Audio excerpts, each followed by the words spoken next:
tuvimos que llamar al que nos había alquilado el lugar. Nos dice que sí, que eso no se debería hacer, que nosotros no tuvimos que haber hecho eso. Claro, nunca nos avisó. Y entonces nos dice que nos metamos y que la puerta es con clave. Pero ¿cómo nos metemos? Ya nos vieron en el lobby. Entonces nos tuvimos que esperar afuera del edificio hasta que un inquilino llegara y se metiera al parqueo bajo techo. Nosotros nos metemos con todo y maletas, aprovechando que él abrió pues la aguja, y subimos por el ascensor de carga, como de bodegas, hasta el piso, y ahí ya llegamos al apartamento y ya pudimos entrar y demás. Anécdotas, experiencias, memorias, amor a la camiseta. todo gira alrededor del aficionado. FanFest Podcast presenta La historia detrás del fan. Bienvenidos a otra semana más en FanFest Podcast. Un gusto saludarte, Carla. ¿Cómo estás? Buen día. Todo bien, César. No es una semana cualquiera. Ya sobrepasamos los 80 episodios, entonces creo que será un episodio muy especial. Definitivamente, porque nos vamos a trasladar a Centroamérica para charlar con un gran amigo y sobre todo para adentrarnos a otra nueva disciplina a la cual no habíamos tenido oportunidad de hacerlo, las artes marciales mixtas, un deporte que ha ido ganando adeptos a nivel mundial y qué mejor exponente que el invitado de este día. Él es periodista deportivo, fanático de Hueso Colorado de los Jets de Nueva York y sobre todo apasionado por este deporte.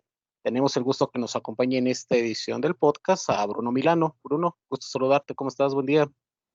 Hola César, hola Carla y a todos los que nos ven y nos escuchan. Un gusto estar aquí, de verdad, y felicidades por este logro de 80 episodios. No es poco, ¿eh?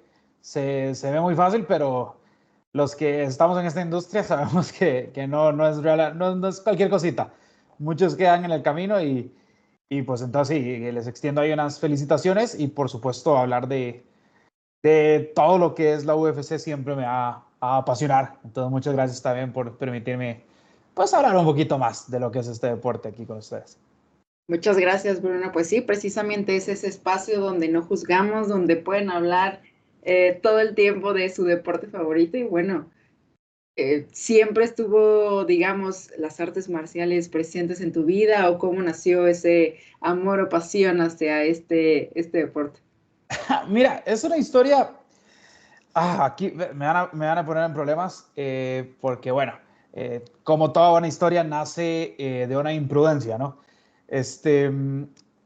Sinceramente, las artes marciales como tal sí han estado en mi vida. Yo desde una edad muy temprana empecé a practicar el taekwondo, que es una arte marcial, ¿no?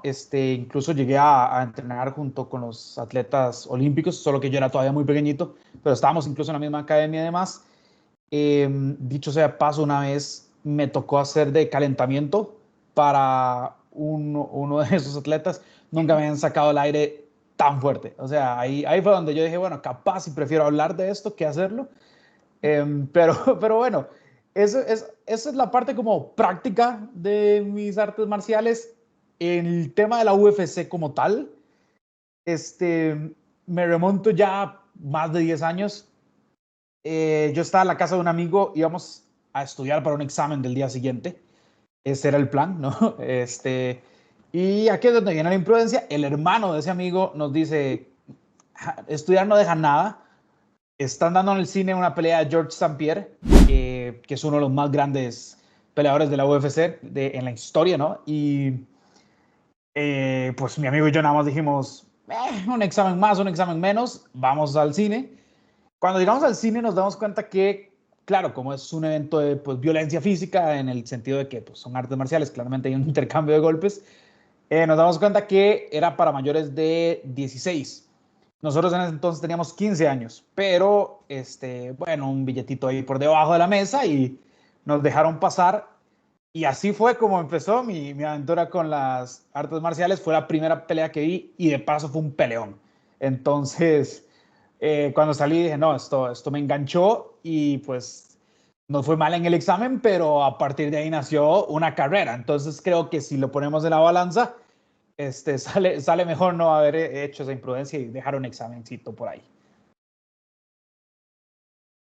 Además de las artes marciales, ¿qué otro deporte ocupa tu corazón deportivamente hablando, que te haya dado para que estudiaras ciencias de la comunicación o periodismo deportivo, en tu caso?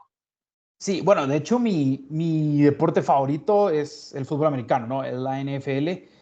Mi primer trabajo en periodismo deportivo fue cubriendo la NFL y desde ahí bueno, no, ya desde pequeñito, mi papá siempre me inculcó todos los deportes. Mis fines de semana eran sentarme en las piernas de mi papá, poner un canal deportivo y lo que saliera se veía, ¿no? Hasta que me diera sueño. Entonces, como que siempre tuve mucho los deportes. Por supuesto, en Latinoamérica el fútbol es pues lo más popular, pero a mí siempre, no sé, me quedó esa espinita de los otros deportes. Y pues un viaje de negocios de mi papá me trajo un casco de los Jets y pues entonces desde ahí me casé con ese equipo, me casé con ese deporte. Y después dio la coincidencia de que pues claramente mi primer trabajo se dio cubriendo la NFL.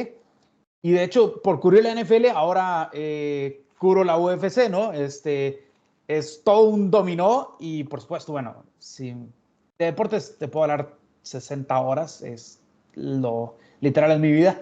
Entonces, cualquier deporte que me pongas enfrente probablemente me gusta y probablemente sea alguito, ¿no? Y, o sea, de estos deportes, ¿cuál es así como el más raro que dices, esto sí, sí me pasé? Ahí sí. Mira, por temas de trabajo, cuando se vino la pandemia y no hay deportes, bueno, uno como periodista deportivo, en ese momento yo le escribía también a unos estadounidenses, yo dije, me voy a quedar sin chamba, ¿no? Porque no hay deportes, no necesitan a alguien que les escriba deportes. ¿De qué les voy a escribir?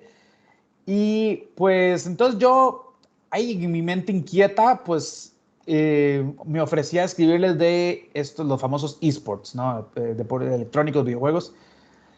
Te soy sincero, de eso sí no sé absolutamente nada. Pero bueno, en ese momento me tocó adentrarme un poco hasta que llegó el momento donde todo empezó como a abrirse un poquito más. Por alguna razón me pusieron a escribir de carreras de caballos y es un mundo fascinante. O sea, el nivel de estatus y el nivel de dinero que mueve las carreras de caballos y todo el calendario se centra en solo 3 carreras y las 3 carreras se corren en mes y medio y todo lo demás es como preparación para esas carreras. No sé, me cautivó un poco. Le he perdido un poco el rastro porque, bueno, el mundo ya se abrió y hay otros deportes que sí pues son mi prioridad, pero creo que las carreras de caballos, tal vez sí me fui un poquito ahí en ese túnel de información que uno no busca usualmente.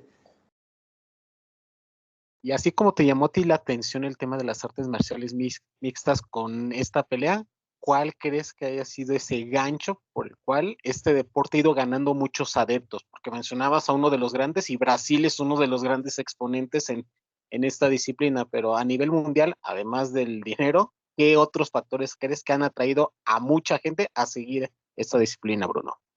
Mira, creo que es una combinación de varias cosas. Uno, el mundo se ha vuelto un poco más abierto a explorar, ¿no? Ciertas cosas. Eh, Dos, creo que hay otros deportes de mayor envergadura que han caído mucho en cuanto a calidad. Y me refiero especialmente al fútbol. Creo que el fútbol, mucha gente ya lo ve más como por rutina que porque de verdad quiere ver fútbol.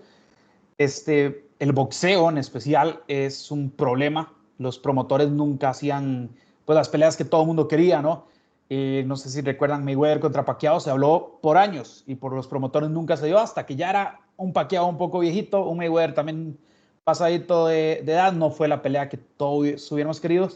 Y la UFC sí tiene eso, la UFC dice, tú eres el mejor y tú eres el segundo mejor, bueno, van. O sea, no hay promotores de por medio, no hay esos pues, conflictos de intereses. Entonces siempre tienen las mejores peleas a mano. Eso es uno de los factores que creo que implican bastante. Y lo otro es que nosotros como humanos, el tema del contacto físico, capaz si lo buscamos un poquito más. No sé qué tan bueno es eso como raza, ¿no? Como humanos, como tal, pero una vez estaba escuchando a un periodista decir que el boxeo era el mejor deporte del mundo. Esto fue hace bastantes años. Y él decía que si uno está en un semáforo, ¿no? La luz está en rojo, no tienes a dónde mirar, estás ahí esperando a que se ponga en verde y hay 4 esquinas y en cada esquina hay un deporte diferente, siempre te vas a quedar enganchado con el deporte que es más violento, por alguna razón. Y creo que no es tan descabellado. Siempre hay cierto morbo en ver quién le gana a quién en los madrazos y pues eso, cuando además es el mejor contra el mejor, como que crea una chispita más. Y para los expertos y no tan expertos como yo, o sea, la UFC, ¿qué es? O sea, ya lo has mencionado como, digamos, como disciplina, incluso como violencia física. Claro. ¿Qué es la UFC? Y pues, sí, ¿qué es? Sí, mira, a ver, la UFC es una promoción, una empresa, por decirlo así, que promueve y organiza eventos de artes marciales mixtas. El deporte es artes marciales mixtas. Sin embargo, la UFC se hizo tan famosa que hay muchas personas que confunden la UFC con el deporte. Eso es como que yo te diga que, no sé, que la Como Liga NFL. MX, claro, que la Liga MX es el fútbol. No, no, no. En la Liga MX se juega fútbol, pero el deporte es el fútbol. La UFC es eso, no es simplemente que es el representante más grande de lo que son las artes marciales mixtas y pues las artes marciales mixtas claramente conllevan un grado de violencia. De hecho, en muchos estados fue un problema legalizarlo. La UFC al principio no podía hacer eventos en muchos lugares de Estados Unidos o incluso en el mundo por esa concepción de violencia que traía, ¿no? Sin embargo, yo lo que siempre le digo a la gente es cuando lo ven en detalle, por supuesto, hay tal vez unos golpes, unas pataditas, unos codos, lo que tú quieras, ¿no? Siempre es pues algo que no se puede evitar en artes marciales. Pero si tú realmente le pones un poquito de cuidado, vas a ver lo estratégico que es, lo inteligente que hay que ser, la capacidad física que hay que tener. Va más allá de solo la violencia, sino que es como un ajedrez mental y eres tú contra el que está al frente. Entonces es una batalla de 1-1. No puedes culpar a nadie si no es... o sea, te tienes que culpar a ti. Si pierdes, es tu culpa. Si ganas, es tu virtud. Porque todo movimiento que hagas es sumamente importante. Entonces, claro, eso se disfraza un poquito con el tema de la violencia, pero si le pones cuidado, realmente es un deporte sumamente inteligente. Siguiendo con esta misma línea, Bruno, ¿cuáles son la terminología, los estilos, cuáles son esas características que marcan en este caso a las artes marciales o a la UFC, digo, como ese gran nombre que ya has mencionado anteriormente? Claro, bueno, obviamente artes marciales mixtas implica que cada quien, ¿no?, que participa tiene que saber más de una sola arte marcial. Sin embargo, los orígenes del deporte no eran esos. Siempre había un debate de ¿qué pasa si un boxeador pelea con un karateca? ¿Quién gana? O ¿qué pasa si hay alguien que hace jiu-jitsu o judo, que es más de tirar a la lona, buscar el sometimiento del rival, se topa con alguien que sabe Muay Thai, que es un tipo de kickboxing tailandés? O sea, ¿quién gana? ¿Cuál es verdaderamente la más fuerte? Y así nació la UFC, esa fue la gran idea. Y el primer evento de UFC, literal, eran personas que solo sabían una arte marcial compitiendo entre ellas. Y era todo en la misma noche. O sea, peleabas 2 o 3 veces en la misma noche, algo que ahorita es impensable, ¿no? Eso eventualmente va evolucionando y entonces, pues tal vez uno entrenaba jiu-jitsu toda su vida, pero entonces empieza a desarrollar un poco también el área del boxeo.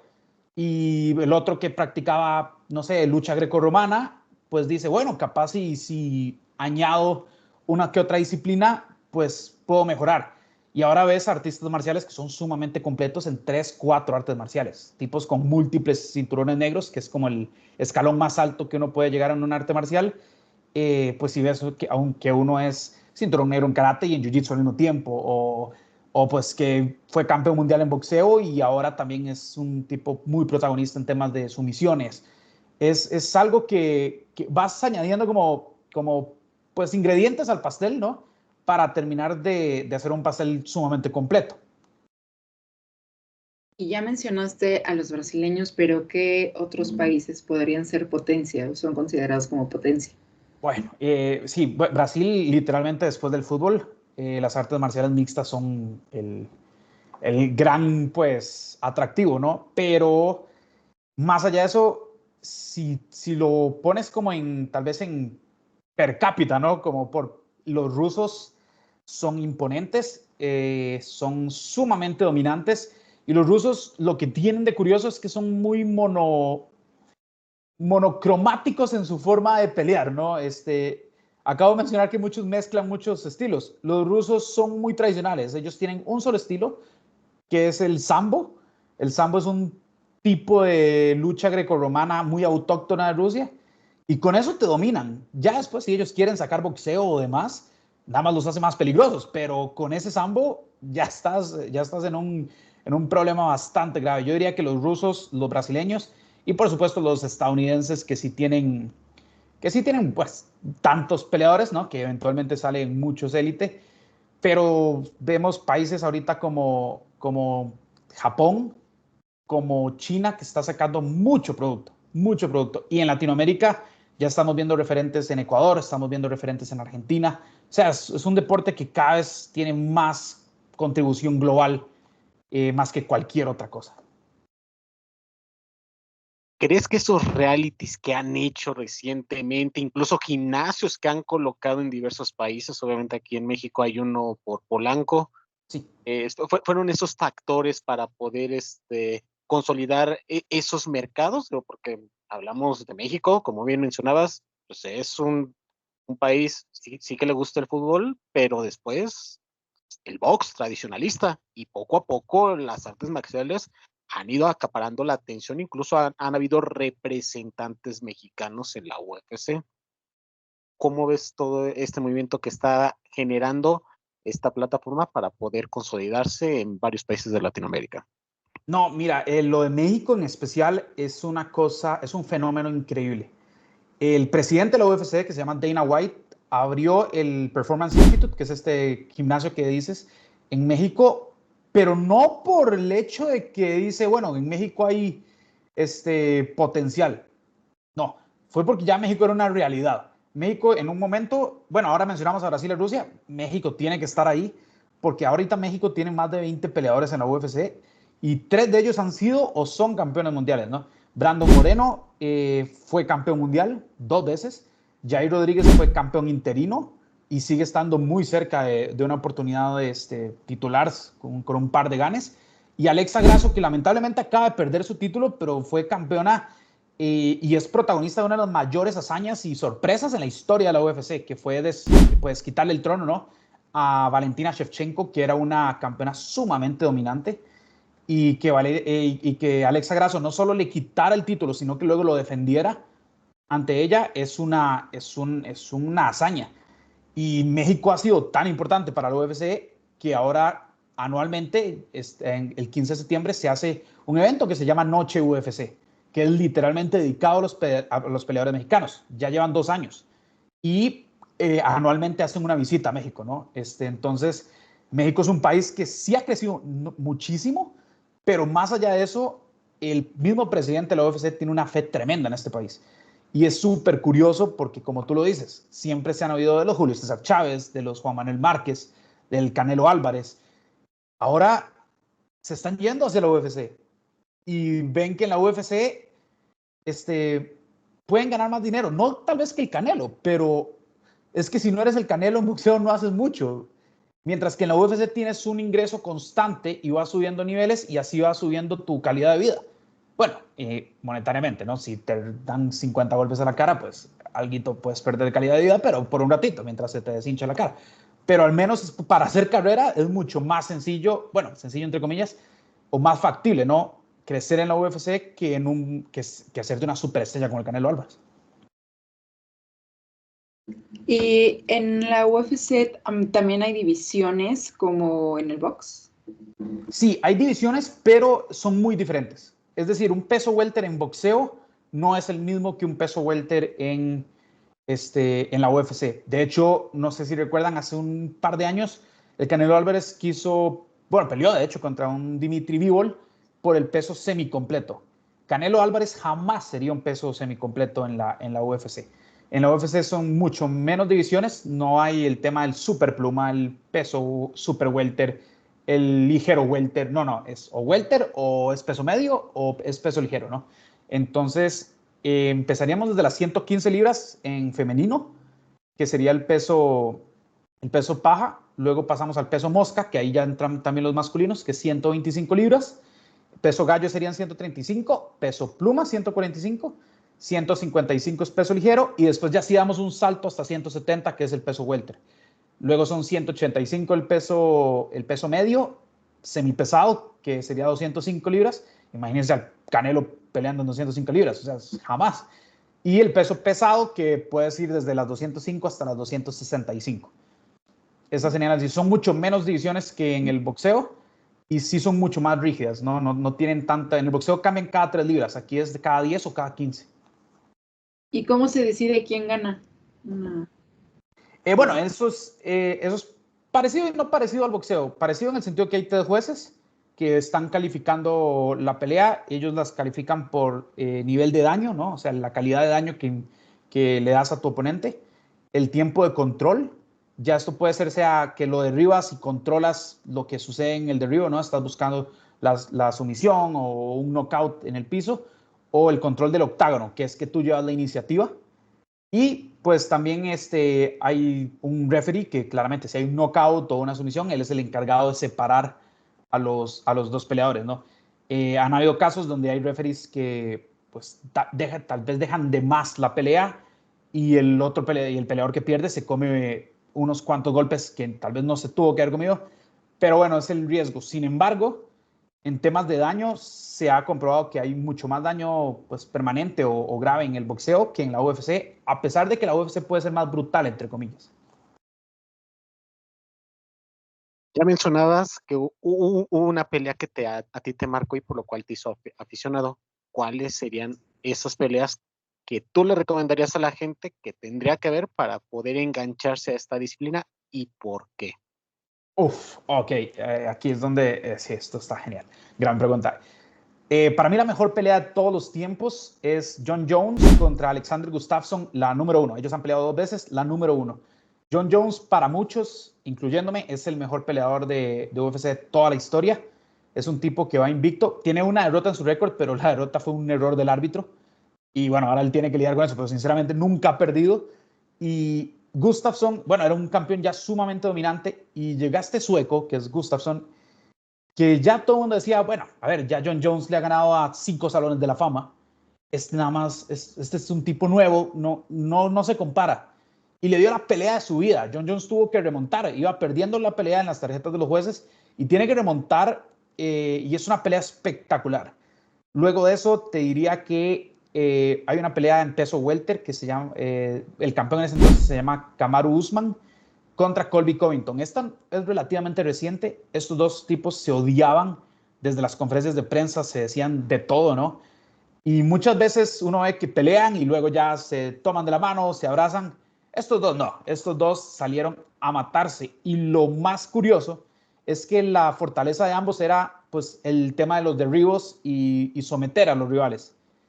Pero entonces la gran incógnita, ¿no? De cara a la pelea era quién derriba a quién, quién controla al otro en la lona. Y estos 2 tipos no intentaron ni un solo derribo en toda la pelea. Se dieron patadas, se pusieron a boxear, se les olvidó cualquier tipo de plan y fue un ida y vuelta brutal. Creo que esas 2 peleas, si no te enamoran, pues no eres un romántico, la verdad. Y yo agregaría la de Usman contra Masvidal, la pelea número 2. Brutal. Brutal. Yo tenía tiempo que no veía la UFC, pero un primo que es fanaticadísimo, digo, esta pelea, te prometo que no te vas a arrepentir, y sobre todo la 2. Sí. No, es que, como te digo, hay muchos. O sea, mi peleador favorito se llama Dustin Poirier. Él ha tenido una contra Dan Hooker que fue en pandemia, entonces literal solo eran ellos 2 en el octágono. No había afición. Entonces uno escucha el poder de los golpes, ¿no? Donde suenan, se escuchan las esquinas gritando, hablando, emocionándose, asustándose. Es una pelea brutal también de Dan Hooker contra Dustin Poirier. Y me atrevería a poner una muy reciente, que fue este año en UFC 300, Max Holloway contra Justin Gaethje, que Max Holloway sube de división y todo el mundo, a pesar de que Max Holloway es una leyenda viviente, todo el mundo decía, no, Gaethje es muy grande, es muy poderoso. Y Holloway desde el primer round tomó el control y lo noquea faltando 0 segundos. Literal, el último golpe que tira, noquea a Gaethje y es un knockout espectacular. tú ves como el estadio se va a caer de la emoción, es impresionante, ¿no? Yo estaba en mi casa, bueno, no te miento, el refresco que tenía lo mandé a volar, luego ahí tuve que limpiar toda la casa, todo el piso, pero, o sea, lo valió, lo volvería a limpiar 600 veces, ¿no? Y justo eso me da un puente para mi siguiente pregunta. ¿Todavía existe ese Bruno aficionado o ya Bruno periodista consumió a Bruno aficionado? No, yo te diría que más bien el Bruno que hay ahorita es una muy buena mezcla de ambas. Siempre uno, bueno, uno que estudia periodismo o los que incluso hemos visto que noticieros o lo que sea, siempre es como el periodista no puede tener emociones, tiene que ser muy estoico, tiene que ser muy, pues como muy serio, ¿no?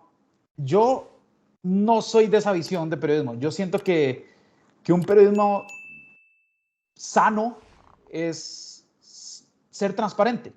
Entonces, no sé, vamos a cambiar un poquito el deporte, pero si hay un periodista que es fanático de la América, yo no veo ningún problema en que diga que es fanático de la América, siempre y cuando, si la América está haciendo las cosas mal, tenga el discernimiento, ¿no? Para decir, no, aquí, es mi equipo, pero están haciendo las cosas mal. Es lo mismo con los otros deportes. O sea, yo nunca he escondido que voy con los Jets, nunca he escondido que soy fanático del Milán en Italia, pero si los tengo que criticar, los critico porque es parte de mi trabajo. Entonces creo que el aficionado está, pero también hay un ojo analítico que, que pues hace como esa contraparte y al final terminas con una experiencia increíble porque pues yo llego a una pelea sabiendo qué esperar de cada peleador, pero a la vez sintiendo esa piel chinita que tendría si estuviera como aficionado nada más. Entonces tengo una mezcla perfecta. Te diría que soy lo mejor de los dos mundos. ¿Y cómo vives esa emoción? ¿Piel chinita, aventar refresco? ¿Qué más? Uf, no, a veces pues tengo que admitir que las palabritas que salen de mi boca no son las más amigables cuando las cosas no van bien, pero no, pero usualmente son muchos gritos, son mucha euforia. A mí el deporte me causa euforia, entonces si veo una jugada increíble, o en el caso de la UFC, si veo una combinación de golpes muy fina, ¿no? O un golpe como este que te mencionaba de Max Holloway, ahí sí las emociones solamente son de euforia y pues nada, después veo esa pelea, por ejemplo, de Holloway contra Gaethje, la he visto 5 veces, me la sé de memoria, desde el primer golpe hasta cómo termina. Y la puedo seguir viendo 5 veces y siempre se me va a poner la piel chinita. Son cosas como, no te lo puedo explicar, es como el corazón me vibra de una manera, es como estar enamorado, pero aquí pues no te parten el corazón, ¿no? Nada más ves a tus deportistas favoritos y listo, disfrutas. Te vamos a poner en aprietos, Bruno. Danos tu top 5 de mejores peleadores de la UFC en la historia que tú hayas podido ver y por qué.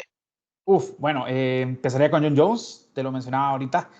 John Jones para mí es el mejor por 2 razones y capaz en una va a hacer sonar como un argumento en contra, pero en contexto realmente lo hace todo más impresionante. John Jones es un tipo que primero es el campeón más joven en la historia de la UFC, en una de las divisiones más competidas de la UFC. La UFC compró una organización japonesa que era pionera en artes marciales mixtas que se llamaba Pride. Y cuando la compra se trae todos esos contratos y ahí estaban los mejores peleadores del momento. John Jones llega con 22 y 23 años y empieza a reventar a todos. O sea, limpió con una generación de leyendas vivientes, literalmente. Los Shogun Rua, Lyoto Machida, Rampage Jackson, absolutamente todos. Luego vino la generación que era de él, pero ya en ese entonces ya él era campeón, ¿no? Entonces limpia con Gustafsson, limpia con Daniel Cormier, y luego viene otra generación, que es la generación que lo tenía que destronar a él, los Thiago Santos, los Anthony Smith, los Dominic Reyes, y también les gana, o sea, limpió 3 generaciones. Luego el tipo se da 3 años de no pelear, sube de división y gana el título peso pesado en menos de un round. O sea, es un tipo absolutamente brutal y lo que más admiro yo de John Jones es que si él escuchaba que el otro tipo era un problema por el boxeo, John Jones le ganaba boxeando. O si le decían, no, este tipo te va a someter con una llave, John Jones lo sometía Era como, esa es tu fortaleza, bueno, yo la hago mejor. Y todo eso, mientras llevaba una vida fuera del octágono totalmente caótica. Eres como el Maradona de las artes marciales mixtas. Un tipo que ha tenido problemas de fiesta, pues, legales, de droga. Incluso admitió que pues retuvo un título y una semana antes estaba literal casi pues ingiriendo lo que ya tú sabes, ¿no? Y aún así el tipo llega al octágono y gana. O sea, nada más eso lo hace para mí más impresionante. A la vez lo hace un poco más lamentable porque si ya es el mejor de la historia y ya es dominante así, imagínate si se hubiera tomado muy en serio su carrera, ¿no? Él sigue activo, pero a la vez digo, o sea, el tipo se disparaba en el pie y aún así salía y te pateaba con el pie disparado y te ganaba. Entonces, para mí es un testamento al talento que tiene. Luego de John Jones, te pondría George St. Pierre, que fue el que te mencionaba, ¿no?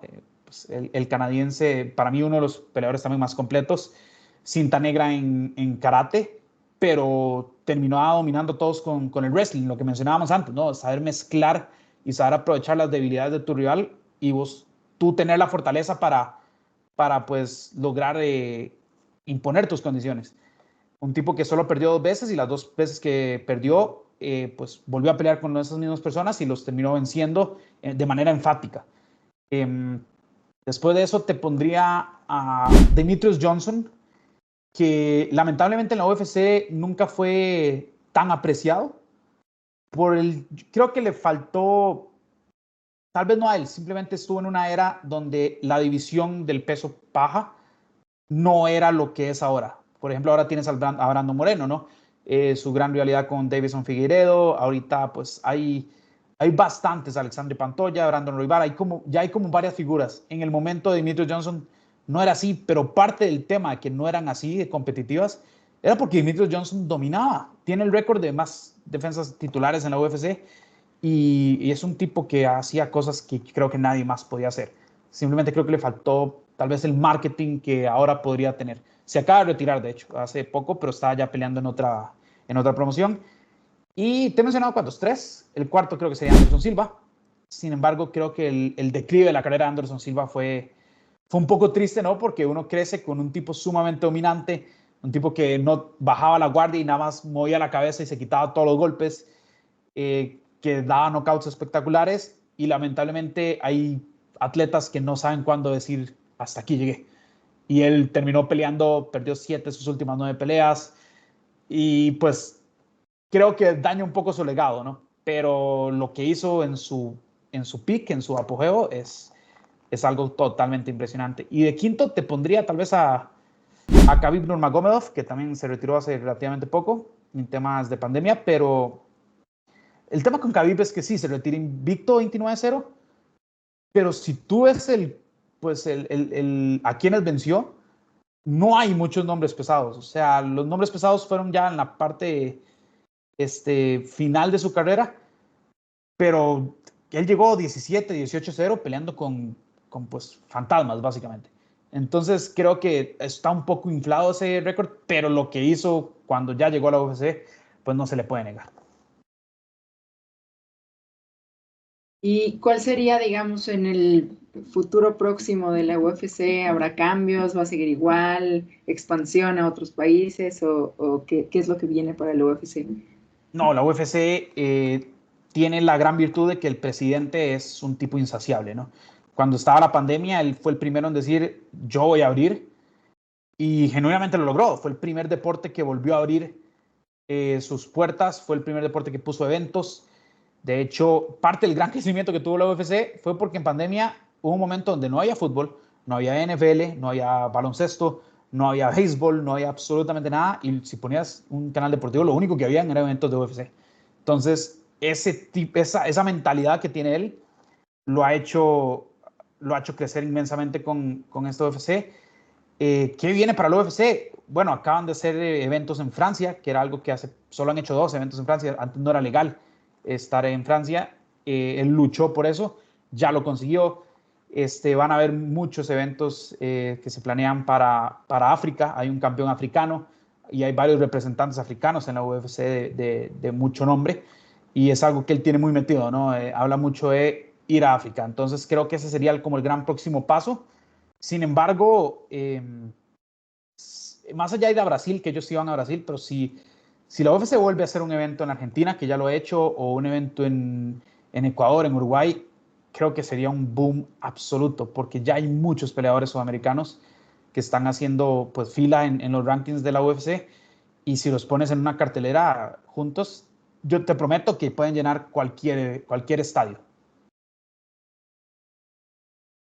¿Cómo has visto la relación de la UFC con otras organizaciones, incluso fuera de la industria de las artes marciales mixtas? Según tengo entendido, pues hay una alianza con la World Wrestling Entertainment. ¿Qué tan cierto es eso? ¿Y cómo ves Sí, esta sinergia? Porque hay nombres como el caso de Brock Lesnar, que se me vienen a la mente, que han estado tanto en la lucha libre como en este caso las artes marciales mixtas, Bruno. sí, efectivamente, ¿no? A ver, Dana White, que es el presidente de la UFC, era el dueño de la UFC, y él vende en 2016 la empresa de la UFC a un grupo que se llama TKO. Este grupo lo compra por, si no me equivoco, 4.6 billones de dólares, con B, ¿no? Y este año, la WWE, que es pues la empresa de lucha libre más grande de la historia, y creo que todos la conocemos, ¿no? Por la Roca, Hulk Hogan y demás, John Cena, eh, entra en un escándalo porque el dueño, Vince McMahon, pues bueno, salen muchas acusaciones probadas, lamentablemente, de acoso, de pues cierto abuso de poder, de conductas sumamente inapropiadas. Y entonces este grupo, TKO, compra la WWE. Entonces básicamente son empresas hermanas, están bajo la misma sombrilla. ¿Qué pasa? No se llevan mucho en el sentido de que eh, la WWE sigue por su lado y la UFC sigue por el lado de ellos. Simplemente pertenecen al mismo dueño. El tema de Brock Lesnar a ver, es como un buen vínculo, pero no es precisamente por eso. Brock Lesnar estaba en el 2002, 2003 en la WWE, y él decide irse, pero decide irse porque quería jugar fútbol americano en Minnesota. Y pues entra al equipo y luego rápidamente le cortan el contrato, y básicamente no quiere volver como perro con la cola entre las patas, ¿no? A la WWE, y empieza a practicar otro tipo de deportes. Él ya tenía un background de lucha grecorromana en la universidad. Entonces, pues empieza a practicar otras artes marciales, y la UFC, que en ese entonces pues apenas estaba entrando a Fox Sports y a estas cadenas, dice, bueno, todo el mundo conoce a Brock Lesnar y es un tipo sumamente fácil de hacerle pues marketing, entonces nos lo vamos a traer. Y les resultó, porque Brock Lesnar terminó siendo campeón incluso de la UFC, y eventualmente pues Brock Lesnar vuelve a la WWE, pero fue antes incluso de todo este tema de comprar y que fueran empresas hermanas. Han habido otros casos como el de CM Punk, que se fue de la WWE en 2014, le fue muy mal en la UFC, y el de Ronda Rousey, que fue al revés, ¿no? Se va de la UFC y llega a la WWE y tuvo un muy buen paso. Sin embargo, creo que luego dijo que prefería pues ya dedicarse a su familia y demás. Entonces estaba un poco fuera del cuadrilátero, pero sí es un vínculo interesante, pero no es precisamente que hacen juntos negocios. Y con otras ligas, no, Dana White no se lleva con otras promociones de artes marciales mixtas. De hecho, es bastante vocal en sus críticas hacia las otras, hacia la competencia, ¿no? Que él dice que incluso no son competencia porque en temas de ventas y calidad de peleas, pues no están al nivel. Lo cual es cierto, pero cada vez se le acercan más. Bruno, si tú fueras peleador de la UFC, ¿cuál sería tu estilo? ¿Cuál sería tu fuerte? Bueno, mira, como te dije, practiqué taekwondo mucho tiempo. Entonces creo que mi estilo sería, pues, un striker, ¿no? Que así llaman. En taekwondo realmente no me iba mal. Estuve a un año de ser cinturón negro y luego, pues, me retiré, básicamente, pero sí tenía cierto talento para eso. Entonces creo que ese sería mi estilo. Un tipo que pues, guarda su distancia. Además, pues, soy una persona un poco alta y creo que sí, sería un tipo de mantener la pelea en el pie, guardar distancia, entrar y salir. Tal vez me tengo mucha confianza, ¿no? Pero creo que ese sería mi estilo, y defender de Ríos a más no poder. Primero porque yo soy una persona como muy asquerosa y eso de tener el sudor de alguien más cayéndome, no me parece para nada apetecible. Entonces, si estoy a distancia, pues el sudor queda en los guantes y listo, ¿no? Pero descríbenos más, Bruno. ¿Cuál sería la canción que utilizarías y contra qué rival, en dado caso de una pelea de exhibición, tuvieras la posibilidad de hacerlo? ¿Con quién sería? Bueno, la UFC tiene la virtud de que uno, cada pelea, pues puede escoger canciones diferentes. No es como la lucha libre, que siempre es la misma canción. Sin embargo, si es solo una pelea y listo, como dices, de exhibición, probablemente escogería High Hopes, que es de Panic at the Disco, porque es una canción como muy, no sé, siempre que la escucho me llena como de adrenalina y como de, sí, hoy puedo cruzar ríos, romper paredes. Entonces creo que iría con bastante confianza. ¿Y a quién? Bueno, a ver, en un mundo ideal yo sería peso medio, 185 libras, entonces creo que podría, eh, pues, enseñarle a George St. Pierre que él me dio, pues, el inicio en estos deportes, entonces yo darle su final, ¿no? Un final bastante digno. Tienes todo el storytelling armado, ¿eh? Muy bien. Oye, ¿y a qué peleas has asistido en vivo? Si has tenido la oportunidad, y si no, ¿a cuál No, te gusta? sí, pues este mundo del periodismo, eso es lo que tiene bueno, ¿no? Que no sabes de dónde salen las oportunidades, pero si trabajas, eventualmente salen. Y bueno, fue este año, de hecho, en febrero estuve en México para el evento que hicieron en la Arena Ciudad de México, que fue un eventazo y fue una experiencia magnífica, ¿no? Ver el público mexicano, que es algo que yo siempre había querido, porque al menos aquí en Costa Rica, México es un país, deportivamente hablando, no muy querido, pero por el tema del fútbol, ¿no? Costa Rica siempre ha visto a México como pues, ese rival que siempre está por encima. Y los mexicanos a nosotros siempre nos han visto como, bueno, uno más. O al menos esa es la noción que tenemos aquí. El rival de México en fútbol es Estados Unidos, no Costa Rica. Entonces, deportivamente hablando, los mexicanos no son muy queridos, lo cual es muy curioso porque hay restaurantes mexicanos cada cuadra, ¿no? Cada bloque. Y la cultura mexicana aquí es, o sea, básicamente el cable televisión que hay, todo viene de México. Entonces es una cultura que está muy impregnada en Costa Rica pero yo siempre decía, bueno, pero ¿qué pasa si no es fútbol? ¿Qué pasa si...? Y siempre es una raza que le gusta el combate y cuando se me dio la oportunidad, pues ni lo dudé y no, o sea, fue un eventazo, no solo porque la cartelera tenía muy buenos nombres, sino porque incluso se dieron de madrazos fanáticos afuera del octágono. Estaban entrevistando a Manuel El Loco Torres, que acaba de ganar su pelea, y pues yo estoy mirando al peleador, ¿no? Y en eso veo que dice, no, la pelea es aquí adentro en la jaula. Y vuelvo a ver y veo una silla volar, 50 personas dándose, pues, y no consejos, ¿verdad? E incluso en la conferencia de prensa, el presidente Dana White dice que nunca había visto nada así, que él se quedó sentado esperando que llegara la seguridad y que nunca llegó, que la pelea terminó porque un lado ganó. Y entonces él dijo, no, es una cosa loca, pero es lo que amo de México. Y tengo que ser sincero, tal vez para otras personas, cuando pasa un evento así es muy penoso. Yo soy un tipo muy positivo y siempre trato de encontrar siempre el lado bueno. Y bueno, si hay un evento donde uno dice, bueno, capaz si se me sube la adrenalina y me pongo violento, que sea con una jaula al frente, ¿no? Fue increíble, fue una gran experiencia y espero volver a ir pues a muchos más eventos, pero en especial a México. México es un país al que he ido 2 veces y las 2 veces me ha encantado, me han tratado súper bien. Y ver esa adrenalina en la Arena Ciudad de México y cómo apoyan a los suyos es algo increíble, la verdad.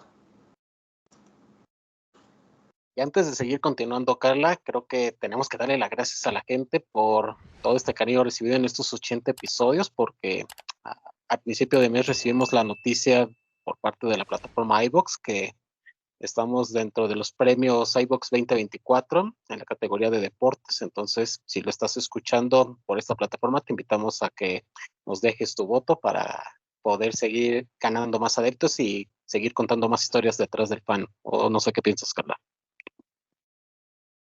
100% César, 80 capítulos, 80 historias y pues la verdad es algo que nos encanta escuchar todo lo que hay detrás de los aficionados. Y ahora vamos a la siguiente parte de esta entrevista, estimado Bruno. ¿Cómo llegó NFL Latino a tu vida? ¿Cómo llegó esta pasión por el fútbol americano y el escribir sobre este deporte que, al igual que las artes marciales, pues, está tratando de conquistar a todo el mundo y que no solo sea regional? Sí, pues mi papá siempre dijo que si él hubiera nacido en Estados Unidos, su deporte favorito sería la NFL. Entonces, en un viaje de negocios, él dijo, bueno, quiero llevarle a mi hijo algo de la NFL para que él, pues, yo tenía 5 años, entonces para que él se vaya metiendo, ¿no? Porque claro, para un niño de 5 años, ver cascos chocar es como un poco raro, pero él quería, pues, que yo me fuera metiendo al tema de la NFL y demás, porque a él le gustaba. Resulta que fue a una tienda en el aeropuerto y él me quería comprar un uniforme del equipo al que él, pues, le va, ¿no? Que son los Pittsburgh Steelers, una de las franquicias más históricas y más grandes de la NFL. Sin embargo, dijo que absolutamente todo, no solo los Steelers, de toda la franquicia estaba agotado. O sea, que la tienda estaba vacía, excepto por el de los New York Jets.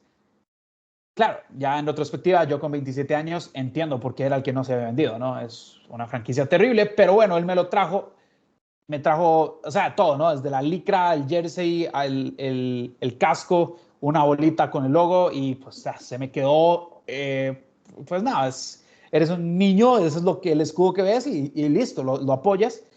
Y él ha tratado desde entonces hacerme dejar a mi equipo, pero ya no, ya me resigné a sufrir y no, es decepción tras decepción, pero bueno, igual aquí seguimos, ¿no? Y con el tema del periodismo y cómo llegué a NFL Latino fue, bueno, el periodismo deportivo siempre me llamó la atención, de hecho era mi plan A y mi plan Z, no tenía plan B. Si yo no estudiaba esto, te juro que no sabría qué estaría haciendo. Era lo que quería desde, no sé, 13, 14 años, que uno ya empieza como a pensar en la universidad, qué va a hacer y demás. Y pues un amigo mío estaba en NFL Latino desde antes y un día estábamos comiendo en la universidad, ¿no? Esperando que entrar a clases y me dice, oye, tú hablas mucho de deportes conmigo, pero ¿sabes de NFL? Como a donde estoy, yo trabajo en NFL Latino y resulta que se nos acaba de ir una persona y no tenemos a quién. No hemos encontrado y pues sí la necesitamos.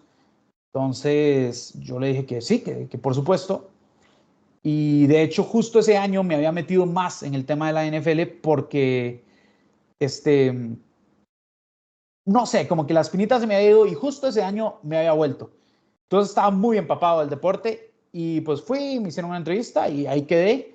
Y con NFL Latino estuve 4 años. Y gracias a NFL Latino fui a una cobertura de Super Bowl. Y en esa cobertura de Super Bowl es donde conozco a Joshua Maya, que es pues el del programa La Ferrada, que es quien me contrata para cubrir UFC. Porque yo hablando con Joshua, pues me dice, ¿y qué otros deportes ves? Y le dije, mira, todos, pero si hay algo de lo que realmente quiero hablar ahorita es de UFC y no tengo una vía ahorita, no tengo ningún programa, no tengo ningún canal, no conozco a nadie con quien hacerlo. Y eventualmente él abre este programa y me llama y me dice, hey, ¿todavía quieres hablar de UFC? Y aquí estamos. Todo es como un dominó, ¿verdad? Y así entré al periodismo de NFL, así entré ahora a la UFC, todo va por el mismo camino. ¿Y qué tendrían en común las artes marciales mixtas y la NFL? Bueno, ambos son un ajedrez violento. Claro, uno es 1 contra 1 y el otro es 11 contra 11, pero los dos son deportes pues, que sí tienen ese choque, ¿no? Físico, pero que como decía antes, cada movimiento cuenta. En la NFL, si un receptor corre mal la ruta que necesita, puede ser fatal para el equipo. No es que el pase no se completa, es que te lo pueden devolver y te anotan. Si un liniero se mueve antes de tiempo, pues te tiran para atrás y se te complica todo. Es como en la UFC, si tal vez buscas un derribo y te lo defienden bien, gastas mucha energía, quedas cansado y quedas en una pésima posición. Entonces todo es cuestión de timing, todo es cuestión de pensar muy bien qué haces. De hecho, recuerdo mi exnovia siempre me decía, pero explícame la NFL. Y yo siempre le decía, es un ajedrez violento. Y me decía, pero ¿qué es un ajedrez violento? Y recuerdo que le saqué literal una tabla de ajedrez y le dije, mira, los peones son la línea ofensiva o la línea defensiva. Los alfiles son tal posición, los caballos son tal posición, el rey y la reina son tal posición. Y entonces lo fue entendiendo. Y yo decía, no, realmente sí es un ajedrez violento. No es que yo nada más me lo inventé. Si lo pones en contexto, sí es. Y la UFC es lo mismo, solo que uno contra uno. Esas son son muy similares en ese sentido.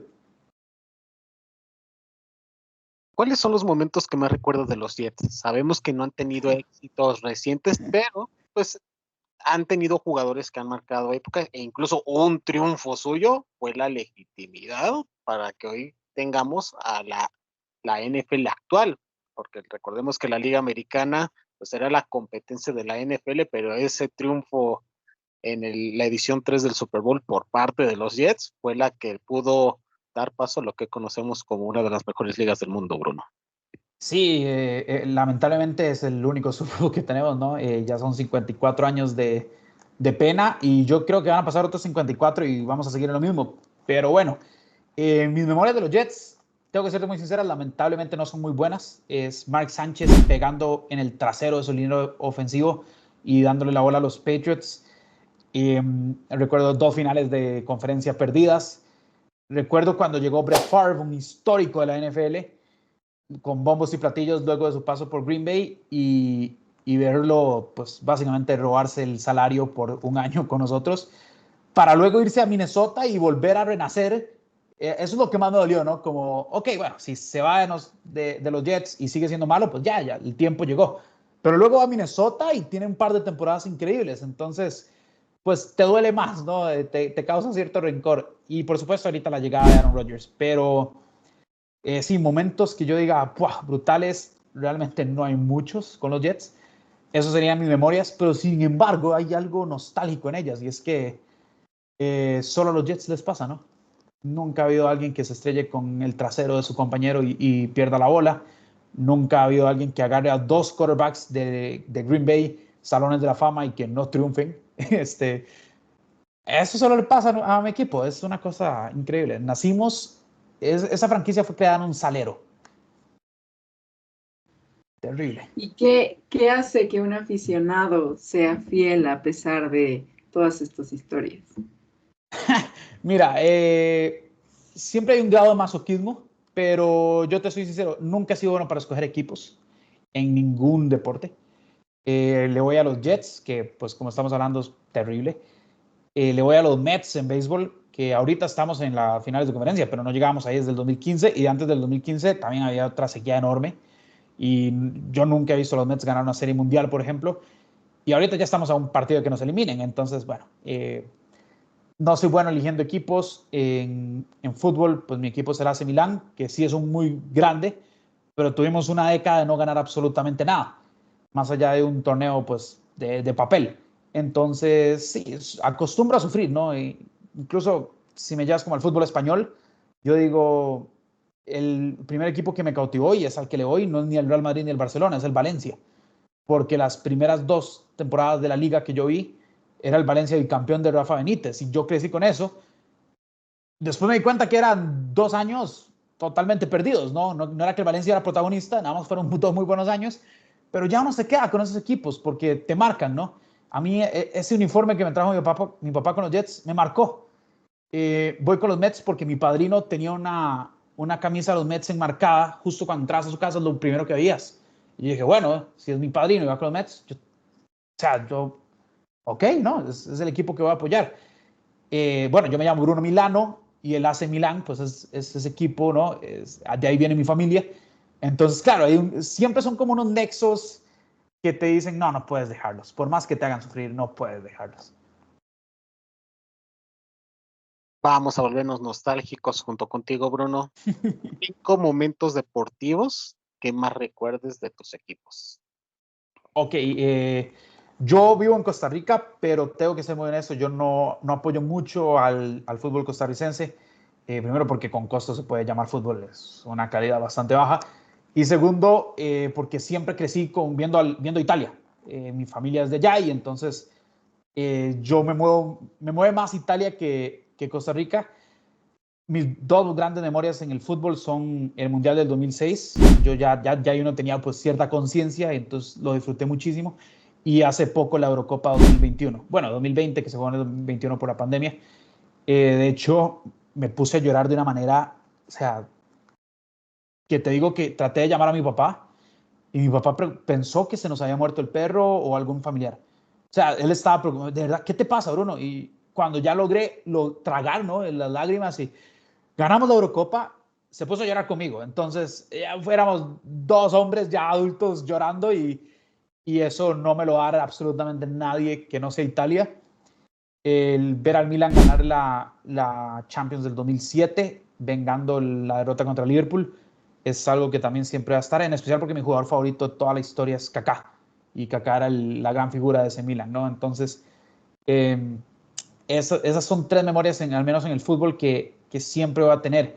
Y en otros deportes, pues ya son más vivencias, ¿no? Ir a cubrir un Super Bowl, a pesar de que no están mis Jets, esa vivencia, es algo que tal vez no replicas, así como en el día a día, o ir a la Arena Ciudad de México a ver la UFC, son memorias que te quedan muy, muy marcadas, más allá de que no apoyes como, a ver, los Chiefs y los Eagles, que fue el Super Bowl al que fui, no son mis equipos, pero te marcan, ¿no? Y Brandon Moreno, ver a Brian Ortega, ver a Jair Rodríguez, te marca. Entonces, esas son memorias que se te van a quedar hasta el último de los días.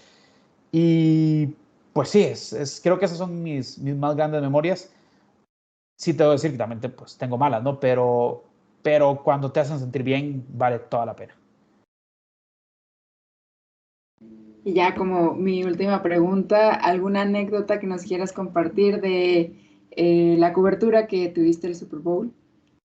No, ese fue un viaje muy, muy, muy, muy, pues grande, muy curioso en el sentido, yo llegué, mi jefe en ese entonces ya había ido a varios Super Bowls, pero desde el primer momento fue un viaje, pues, no sé, un poco anecdótico, ¿no?